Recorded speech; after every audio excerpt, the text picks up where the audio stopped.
Excellent, thank you. Hi everybody, welcome to our 10th ETP SESA webinar. Tonight it's a really important topic around social media and how that can actually either positively or negatively influence your athletic career. I'm very excited that Lauren Ryan is here from Beyond Break. I'll introduce her in a second, but just as usual, just a few housekeeping things. Feel free to please keep your mic on mute unless you'd like to say something. I will keep my eye on the chat as I always do and let Lauren know of any questions that pop up during the presentation. And yeah, if there's any, please feel free to ask questions. It was really great last week when some of the athletes really got into asking Peter some questions around that injury management. So any questions that pop up for Lauren, please feel free to ask them. So Lauren is she is the director of Beyond the Break. So Lauren has actually worked in sports media for the past 15 years and is currently a director, as I just mentioned, of Beyond the Break Consulting. She currently works with brands including New South Wales Waratahs, Australian Institute of Sport, Water Polo Australia, Surf Life Saving Australia, as well as Snow Australia. And she helps manage Snow Australia's social media content as well. Lauren has lots of experience working at grassroots level, sport level, as well as high performance, having worked at 2 Olympic Games and 2 Commonwealth Games, as well as multiple World Championships and World Cups across numerous sports. In her role with Beyond Break, she helps sports navigate the ever-changing digital media landscape. So I'll hand over now to Lauren, and Lauren will be able to go through some important things to know about your social media presence. Thanks, Beck. Thank you. Yeah, it's, as Beck said, this is an important topic and one that, a lot of sports are delving into, and that's how social media can help athletes promote their athlete journey, but also how to not let social media impact your performance and your journey as an athlete. So some of this might be familiar to you, some of it might not, but we'll talk about some general tips and suggestions, as well as some case studies of where social media hasn't gone well for some well-known sports stars. But as Beck said, if you've got any questions, pop them in the chat. Otherwise, I've left plenty of time. It's a short presentation, but plenty of time for questions at the end.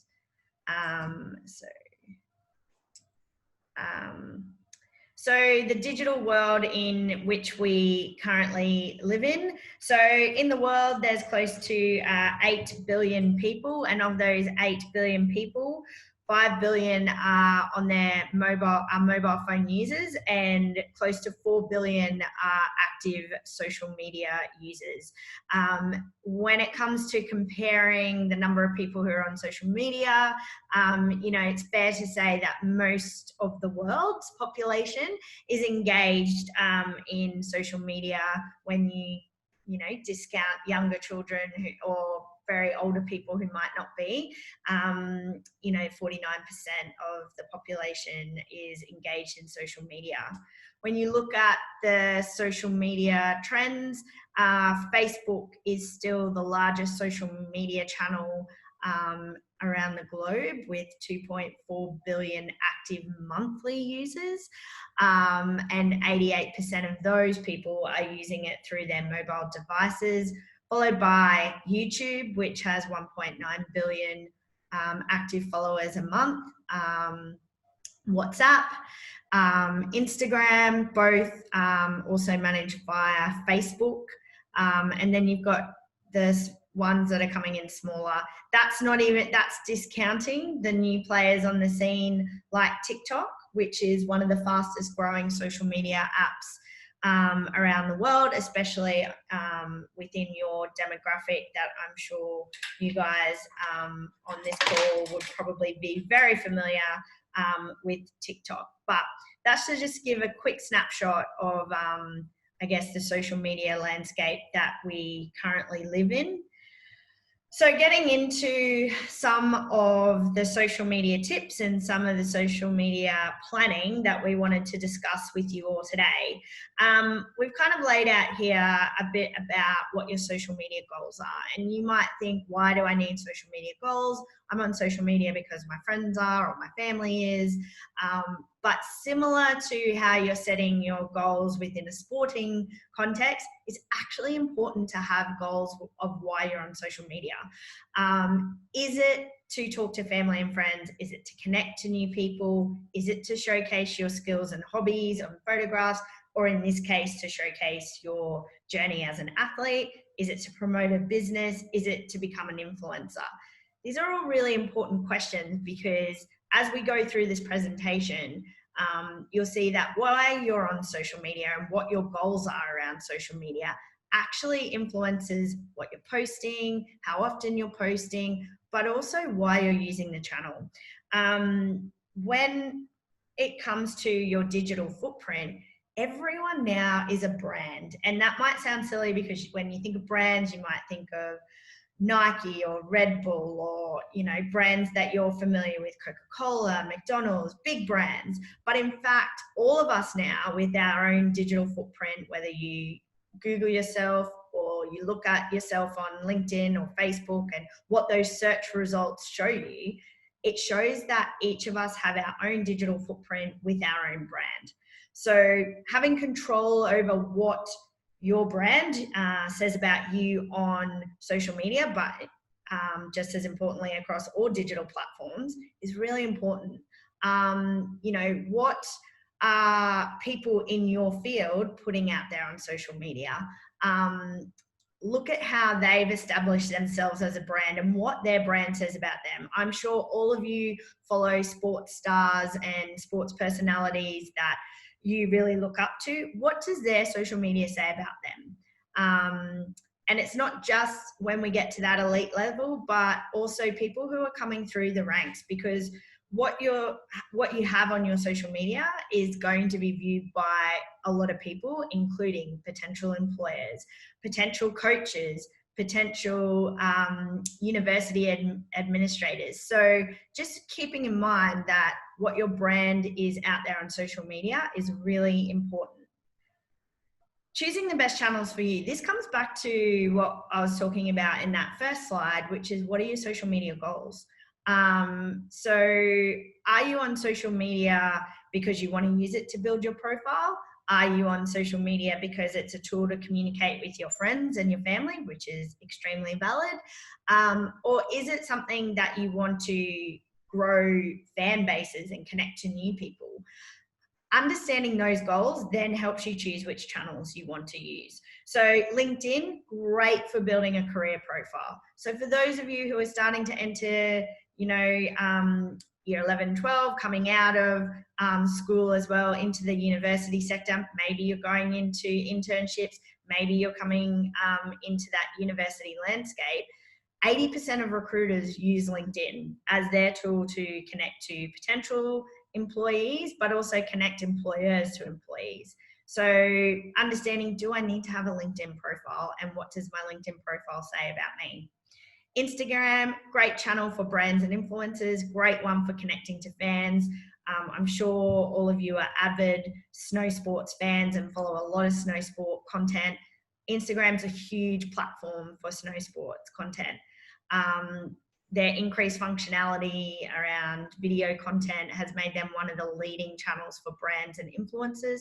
So it's a very good channel, and you've probably seen a lot of leading sports people using this as ways to not only promote their results, their individual journeys, but also to look at, when they bring on sponsors, how they can use Instagram. Facebook is great for sharing newsworthy content. It's an older demographic, so maybe not as relevant to this group, and maybe something that your parents are using, but Facebook is still a leading source for news content. So when there's a story, you know, in The Age or in the Daily Telegraph, Facebook is a great platform to amplify, I guess, that news content. And Twitter is widely used by journalists, but also sports events to get that bite-sized information out there and results as well. So you'll probably notice that a lot of international events will use Twitter for breaking news, and Scotty James has won his 10th World Cup in a row. Here's his scores. That real small bite-sized information. Private versus public. I will talk about this in depth a lot more, but really make sure you understand why you're on social media. So if you're on social media to connect and communicate with friends and family, then that should be a very private account. And you shouldn't be accepting people that you don't know in real life. So only accepting friends and family who are actually friends and family. If you do want to create a public profile, and I would encourage you all before you move into creating a public profile, that's maybe to build your brand or your fan base, to talk to a coach or talk to your parents, talk to adults before making a channel public, is that you need to understand that with that will come a whole bunch of people that you don't know, and with that comes a whole set of unique challenges, which we will talk about as we go through this presentation. Facebook, in terms of privacy settings, you can adapt your privacy settings to make it so that your wall or your photos or your friends are only viewed by certain people. Twitter, very limited privacy settings. You can have a private account, but once your tweets are out there, they're out there. So you can just have a limited number of people who are following you. Instagram does have privacy settings, but I would encourage all of you, if you have a private account, don't just accept any request that comes through. Make sure you know who that person is, and make sure that you feel comfortable that your friends and followers on Instagram are indeed people that you know and trust. Snapchat and TikTok. Snapchat, I guess their claim to fame is that, content can disappear within a certain time frame. However, Snapchat, as we would see in a lot of cases out there, that content can be forwarded on, and that content can be screenshotted and shared. So while the Snapchat functionality allows you to chat amongst your friends, just understand that chat and the content that's going across those platforms can be shared and will be shared. And TikTok is really about a platform that's designed to, yes, you can control who is following you, but very similar to Snapchat, that content can be reposted and reshared. And we have seen some instances with TikTok with some of the high schools in Sydney who were having muck-up day activities. That content was reshared and reposted, and in fact was picked up by media outlets. So just understand that, and we'll get to this a bit later about what content to share, but just understand that anything that's going on social media is never truly private. So just really making sure that you're comfortable with whatever's being put out there in the digital world. You're comfortable for that to be reshared, reposted, because potentially it could be. So some social media basics, things to avoid, things you can do. Control the responses. So you can control the message you put out there, but it's important, especially if you moved into a public setting, but it's important to realize you can't always control the response that comes back out to you. So you need to realize that making sure that you feel comfortable to sometimes just, you're going to have to rise above some comments, but also calling out some bad comments. So when we get down to the next section of be nice, mean behavior is not okay and bullying is not okay. But equally, if you feel someone has made a comment on posts that you're doing or has made comments to you that you feel constitutes bullying, calling them out on that or taking it to someone and raising it. If it's in a sporting context, raise it with a coach. If it's in a school context, raise it with a teacher. If it's in a personal context, have a chat to your parents, because endorsing that type of behavior, and no one should have to put up with bullying, whether that's in real life or on social media. Equally, I would say if you wouldn't say racist, sexist or bigotry comments in real life, then don't put it on social media. Just because it's a platform where people can't see you and can't hear you doesn't mean that you shouldn't put it out there in a social media context. Follow the WWGS, what would grandma say rule. This is one that I've actually spoken to a lot of elite athletes and Olympians about as well, because it is really relevant. Like, if you don't want your parents or your grandparents to get a hold of information, or teachers or future bosses, and the list goes on, don't post it. Equally, think twice before you hit enter. What you post can be used against you. The example in here of, letting the world know you're off on vacation and posting your address, that's a very obvious one. But also, just understanding that sometimes we might post things when we're in high school or at university. But, I worked with another elite athlete who was coming into the senior ranks, and it didn't take me long to realize, once I looked at their social media content, that there were photos on his Instagram that constituted underage drinking. And so that doesn't look great to an employer, but he was also coming into a senior athlete role where media are going to start following him on social media as well. So just thinking about all of those things, that, thinking twice before you hit enter is really important. Sorry, here we go. Consent. Get consent from people before you post any photos of them, just like you should be giving consent to your friends about photos that they're posting of you on social media. Fake news versus the truth. You can't believe everything you see out there. And so understanding what is a reliable source. So I would hope that a lot of you, if not all of you, follow Snow Australia, for example. So knowing that Snow Australia is a very reliable source for when it comes to things like, are events going ahead? What's the latest information around, events that Snow Australia are running? Making sure that you're getting things from a reliable source, and not just, friends of friends who might be resharing something that you're not actually sure where that originated from.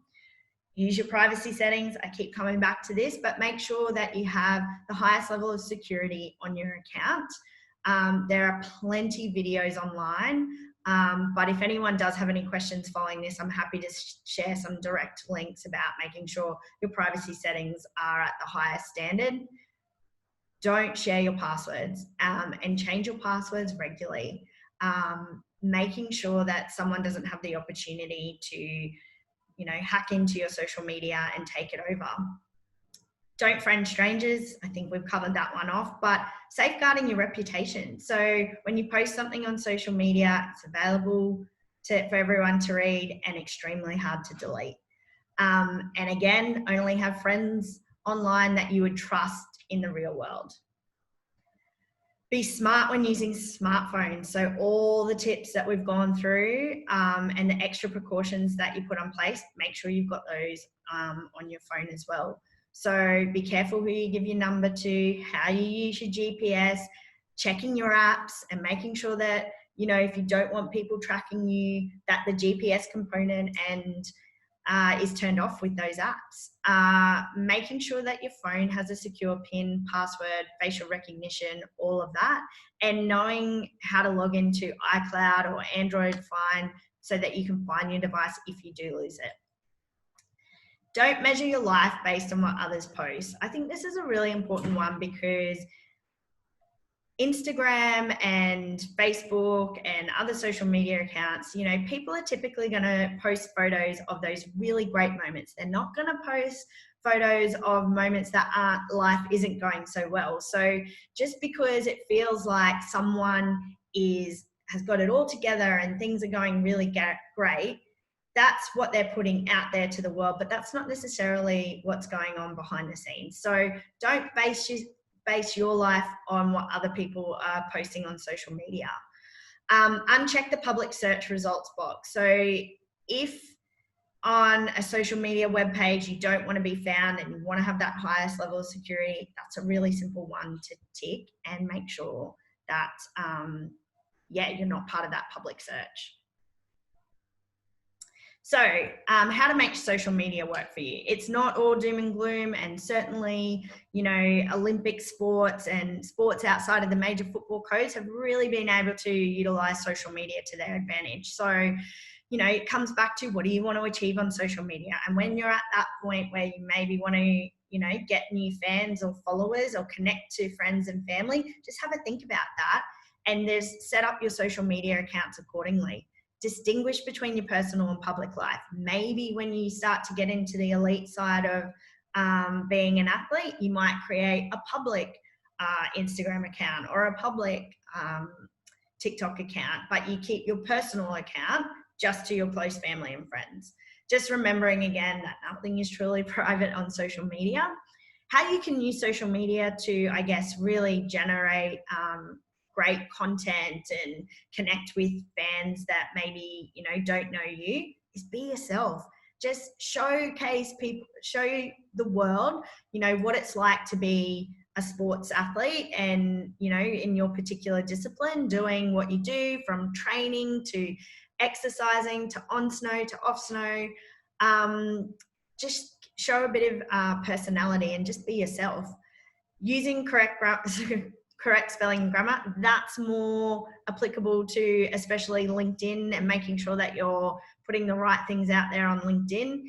Engage with your community. So Snow Australia, for example, OWIA for those who, you know, move through those high performance ranks.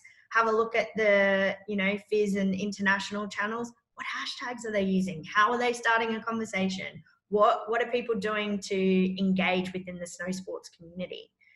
Be consistent. If you do move into having that public profile, making sure it's updated regularly. There's nothing worse than fans will lose interest if they don't hear from you on a regular basis. Doesn't have to be every day, but just has to be consistent. And don't reveal too much. So don't give the trolls too much information that could maybe then lead to them, you know, finding out about you and working out passwords that they might be able to hack into. Cybersecurity should always be kept in mind when you're posting personal information. So how to not let social media impact you? Set some boundaries and set those boundaries with your coaches as well. Making sure that you kind of come up with, you know, a boundary around pre-training, competition, post-training and competition social media. So that social media doesn't distract you. It might be an hour before training or an hour before competition and an hour and a half, you know, post training or competition. It's a social media blackout. You might just put your phone down and not engage with it at all. Don't buy into the commentary, which I think we've spoken to. Have a team consensus. So talk to your coaches, especially, you know, as you start to look at institute training and teams. Know the locker room codes. So don't reveal too much about what's spoken, you know, behind closed doors with coaches and other team members. And as you start to move into camps and different things, know what's okay to put out there and what isn't. Go back to your reasons for being on social media, and don't let social media impact your sporting goals. So use social media to share the journey, because there'll be some people out there who really want to understand, you know, how you guys are progressing through the journey that you're going through. And social media is a great way to tell that story. But just don't let it be the first thing that you have to do every day and the last thing that you have to do every day, and let it take over your time when you should be in a camp situation or listening to your coaches or, you know, really evaluating your performance. Make sure you've gotten a chance to evaluate your performance before you're checking into your social media. And Beck, that's it from me.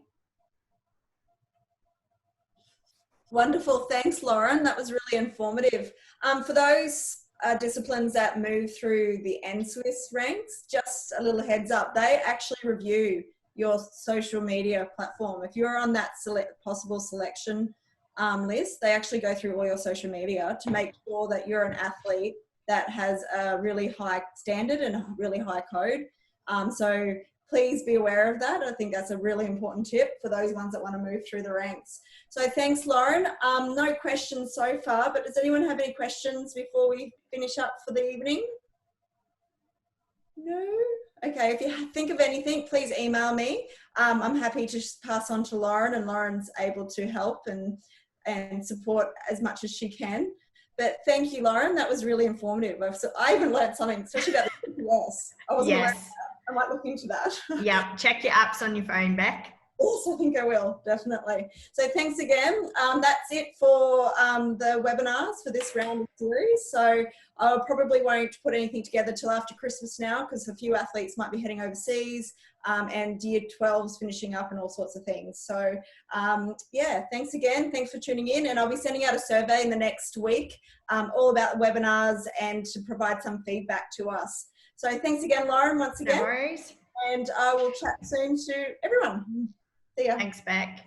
Bye.